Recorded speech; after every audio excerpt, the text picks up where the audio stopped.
زیارت عاشورہ کا اتنا ثواب بیان کیا، امام حسین علیہ السلام کے نام پر پانی پینے کا اتنا ثواب بیان کیا، اتنا ثواب جو امام بیان کر رہے ہیں، لیکن یہی امام محمد باقر علیہ السلام جب امام کو کہا گیا کہ مولا ایک مومن ہے جس نے اپنے گھر آپ کو مدعو کیا ہے، وہ چاہتا ہے کہ آپ اس کے گھر تشریف لے آئیے، امام نے کہا نہیں میں نہیں جاؤں گا اس کے گھر۔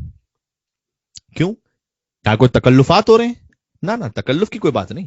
حضرت ابو طالب علیہ السلام کی وصیتوں میں سے کہ اگر کوئی مومن تمہیں خلوص کے ساتھ دعوت دے رہا ہے اسے قبول کر لو۔ یعنی ہم بلا وجہ کے تھوڑا سا نخرے دکھاتے ہیں، اگر کوئی مومن خلوص کے ساتھ دعوت دے رہا ہے یہ بھی ہمیں پتہ چل جائے، ورنہ سامنے سے بھی کبھی فارمیلٹی ہو رہی ہوتی ہے، دل میں یہ سوچ رہا ہوتا ہے کہ کہیں ہائی نہ کہہ دے یہ، لیکن آپ کو لگتا ہے کہ نہیں یہ خلوص کے ساتھ بلا رہا ہے مجھے، تو دعوت قبول کیجئے، گھر جائیے۔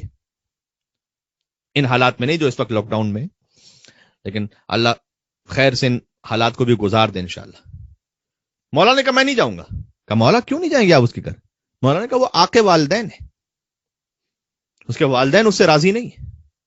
بہت غور کیجئے گا، یہ حدیث کیوں سنا رہا ہوں؟ ایک طرف امام زیارت عاشورہ کا اتنا ثواب بتلا رہے ہیں، پانی پیتے ہوئے امام حسین السلام کی پیاس کو یاد کرو اتنا ثواب بتلا رہے ہیں، ساتھ یہ بھی بتلا رہے ہیں کہ دیکھو اگر آقا والدین ہو ہم تمہارے گھر نہیں آئیں گے۔ جی تو یہ بیلنس مذہب ہے ہمارا، ہر بات کے اپنے اپنے مقام پر اہمیت ہے۔ اچھا دلچسپ بات یہ ہے کہ امام سے پوچھا گیا کہ مولا اس کے والدین تو بہت راضی تھے جب ان کا انتقال ہوا، کیونکہ اس کے والدین مر چکے تھے، تو ہماری سمجھ میں نہیں آ رہا، آپ کہہ رہے آقا والدین ہیں، اس کے والدین تو بہت راضی ہو کے دنیا سے گئے تھے۔ امام نے کہا کہ والدین نے مرنے کے بعد اسے عاق کیا۔ اللہ اکبر، بہت بڑا میسج ہو گیا آج کے لیے، مرنے کے بعد والدین نے اسے عاق کیا ہے۔ امام جعفر صادق علیہ السلام کی بھی حدیث ہے، فرمایا کہ کبھی ہوتا ہے کہ ایک شخص والدین کی زندگی میں عاق ہوتا ہے، حدیث امام سنا رہا ہوں آپ کو مستدرک الوسائل سے،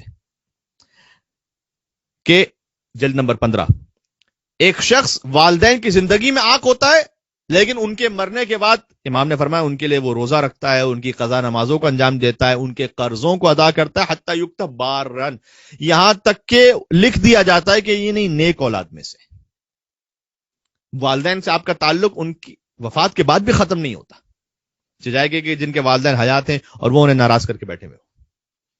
یہ پیغام امام محمد باقر علیہ السلام ہے کہ تم زیارت عاشورہ پڑھتے جاؤ، تم مجلس کرواتے جاؤ، تم پانی پیتے ہوئے امام حسین السلام کی پیاس کو یاد کرتے جاؤ، لیکن اگر تمہارے والدین ہی تم سے راضی نہیں ہیں ہم گھر نہیں آئیں گے تمہارے، وہ بھی اس بات میں کہ جو ایک جائز اور جینون شرعی بات ہو۔ ورنہ اگر والدین کسی ایسی بات پر راضی نہیں کہ بچہ ایک واجب پر عمل کر رہا ہے تو پھر تو وہ خدا کی بات چلے گی، والدین کی بے احترامی کی پھر بھی اجازت نہیں ہوگی، یا وہ حرام سے بچ رہا ہے۔ مثلا والدین بڑا اصرار کر رہے ہیں کہ نہیں تم داڑھی نہ رکھو، بچہ یہ کہہ رہا ہے کہ نہیں داڑھی تو واجب ہے تو میں کیسے داڑھی مونڈ دوں؟ اب اس پر اگر والدین ناراض ہو جاتے ہیں تو نہیں، پھر بچہ حق پر ہے اس لیے کہ وہ اللہ کی شریعت پر عمل کر رہا ہے۔ ہاں جہاں تک مستحبات کی بات ہے، اگر کوئی مستحب انجام دے رہے ہیں لیکن والدین اس سے راضی نہیں، مستحب چھوڑ دیجیے، کوئی بات نہیں۔ زیادہ اولویت اور فوقیت اس بات پر ہے کہ والدین کی اطاعت کیجیے۔ تو ریڈ لائن ہے واجب کو انجام دینا اور حرام سے بچنا، اس پہ کوئی کمپرومائز نہیں ہے۔